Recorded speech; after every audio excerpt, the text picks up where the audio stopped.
Perkenalkan, nama saya Maria Justika Valeseran, NIM 1903030076, semester 5, kelas B, mahasiswa Sosiologi, Fakultas Ilmu Sosial dan Ilmu Politik Universitas Nusa Cendana.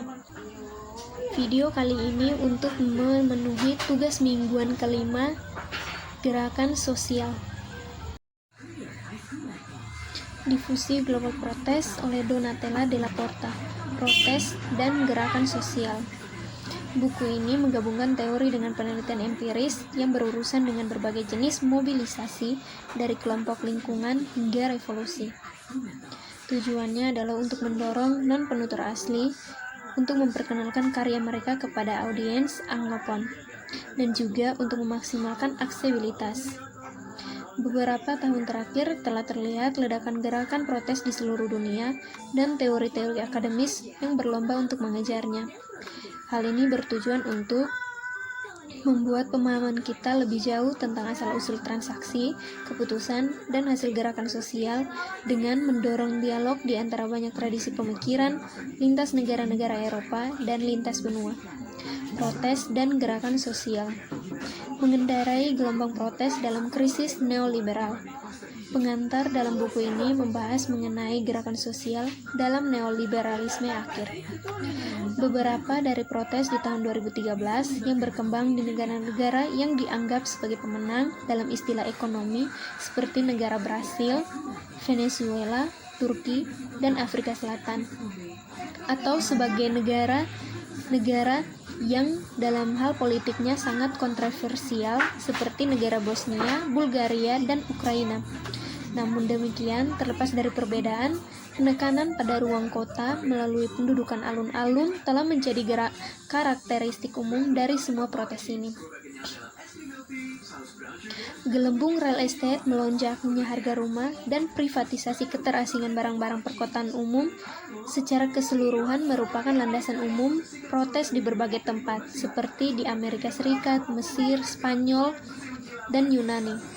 Dalam menganalisis protes ini, buku ini memiliki dua tujuan, yakni tujuan pertama teoritis. Pada tingkat teoritis, pengenalan volume sebagai pembahasan dalam bab ini mengenai 3 debat yang disebutkan. Yang pertama, pengaruh ekonomi global neoliberal akhir pada gerakan sosial. Yang kedua, perkembangan politik kontroversial di bawah demokrasi otoriter. Yang ketiga, munculnya identitas kolektif baru. Yang kedua, tujuan empiris. Dari sudut pandang empiris, volume menganalisis protes di daerah dunia yang jarang disikapi oleh gerakan sosial mainstream. Dengan melihat bentuk protes, framing, dan organisasi, titik penelitian pada cara di mana ide-ide menyebar dari daerah-daerah di mana gelombang protes pertama kali muncul dan bagaimana mereka diadopsi tetapi juga disesuaikan dengan konteks baru. Studi gerakan sosial telah mengembangkan perangkat konsep yang berguna untuk berurusan dengan tindakan kolektif di waktu normal, yang berarti waktu terstruktur di mana harapan dapat dengan andal dibangun di atas pengalaman sebelumnya.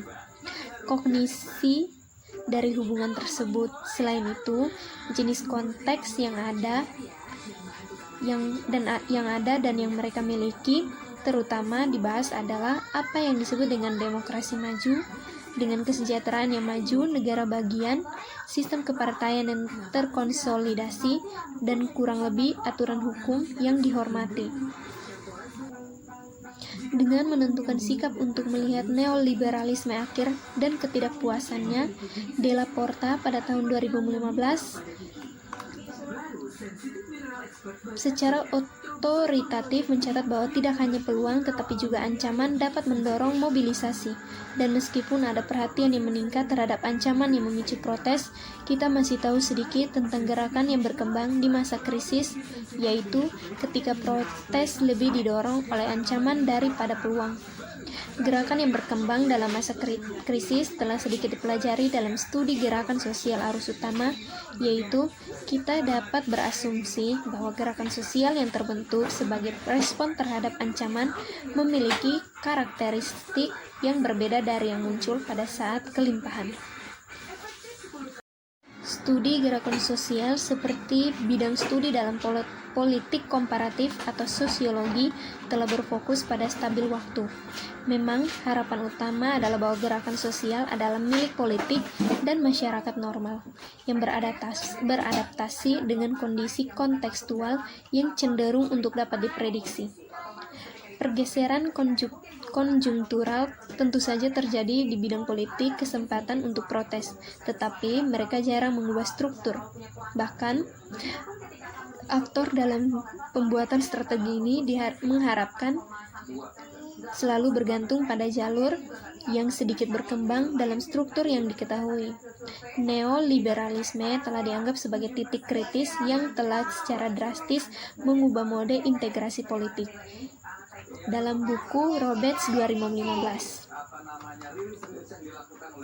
Kadang-kadang krisis neoliberalisme juga disajikan sebagai titik krisis, membawa perubahan dramatis meskipun dibatasi oleh struktur yang sudah ada sebelumnya. Sebagai agen perubahan yang khas, gerakan itu sendiri telah dilihat sebagai penghasil titik-titik kritis melalui gelombang protes yang berkelanjutan.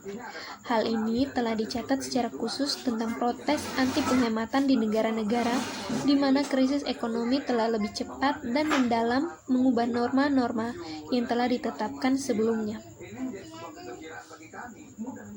Untuk memahami gerakan di saat krisis, seseorang memang harus bergerak tegas dari kausal ke pendekatan prosesual.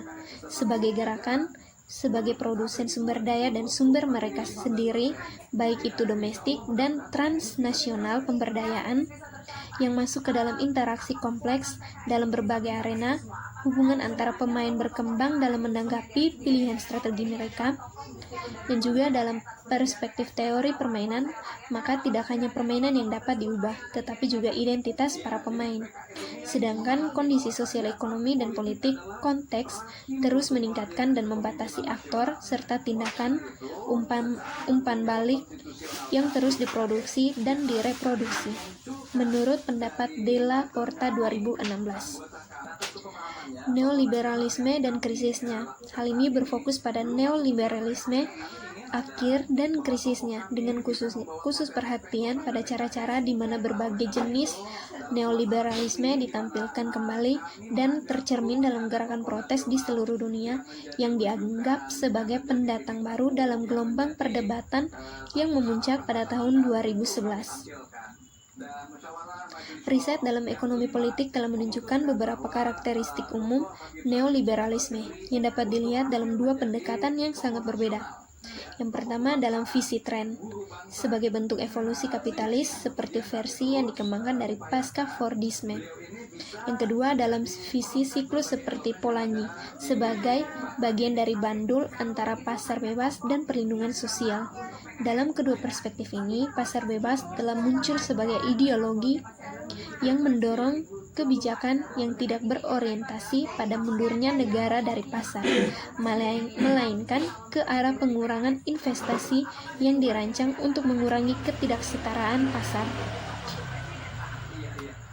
Intervensi termaksud perlindungan kapitalisme keuangan, privatisasi barang publik, bailing yang keluar dari bank, dan fleksibilitas pasar tenaga kerja, tetapi juga peraturan yang tinggi seperti kegiatan yang dimaksudkan untuk meningkatkan peluang keuntungan spekulatif. Gelombang protes yang umum adalah seruan untuk menyesuaikan kembali ruang publik yang dipandang sebagai suatu tindakan pengambil alian oleh perkembangan neoliberal. Sebuah elemen umum dalam gelombang protes tahun 2011 sampai 2013 telah menjadi perhatian dengan ruang publik. Gelombang protes dimulai di kota-kota global, bahkan jika mereka tidak terbatas pada kegiatan atau tindakan mereka. Menurut Tilly, lokasi, aktivitas, dan konfigurasi spasial yang berubah, maka orang itu sendiri pun merupakan bagian penting dari perselisihan. Tilly juga menggarisbawahi bahwa distribusi spasial dari perselisihan yang semakin hari melalui pendekatan serta rutinitas maka akan meningkatkan potensial dalam pertengkaran secara signifikan dan mempengaruhi pola kehidupan mereka secara mobilisasi. Demokrasi liberal pasca neoliberalisme akhir.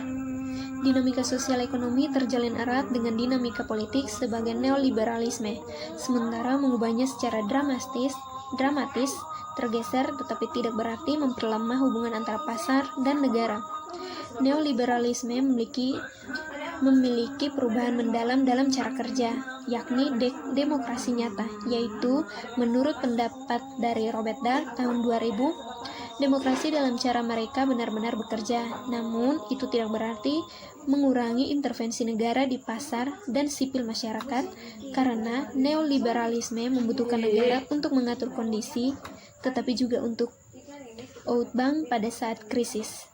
Neoliberalisme pada umumnya sama dengan visi demokrasi minimalis yang hanya dapat dipertanggungjawabkan secara elektoral dan tidak peduli dengan hak-hak warga negara, yang ditandai dengan penurunan kapasitas mewakili dalam tanggung jawabnya terhadap warga negara. Kesimpulan, gelombang mobilisasi yang melanda seluruh negeri tidak hanya mengakibatkan pengurangan tarif angkutan umum, tetapi juga pengaduan masalah lain yang tak terhitung jumlahnya, menekan otoritas publik untuk segera bereaksi terhadap suara-suara jalanan. Protes terhadap kenaikan tarif terorganisir secara strategis dari Sao Paulo selama berhari-hari berturut-turut dan memberikan tanggapan yang tidak proporsional politisi, serta memprovokasi perubahan signifikan dalam liputan media dan menyebabkan meningkatnya seruan bagi orang-orang untuk bergabung dalam protes serta membantu untuk mengubah keadaan negara mereka. Jaringan media sosial adalah kunci dalam menyebarkan panggilan semacam itu dan mengambil alih berbagai peran dalam tindakan dan gerakan protes difusi ini sebagai sumber penggerak utama. Sedangkan kualitas yang buruk pelayanan publik dan salah urus sumber daya publik jauh dari hal-hal baru yang terjadi di negara tersebut. Organisasi protes semacam itu dan peningkatan jumlah panggilan untuk bergabung dengan mereka memberikan kesempatan yang tidak berubah-ubah bagi banyak orang untuk kembali menemukan potensi jalanan. Sementara beberapa menunjukkan kekecewaan dengan sedikit perubahan nyata. Menurut June Journey telah diproduksi dan dengan jumlah yang menurun dengan cepat orang-orang di jalanan tepat setelah kejadian. Yang lain setuju ketika itu sampai pada warisan terpentingnya. Sekian materi hari ini, terima kasih.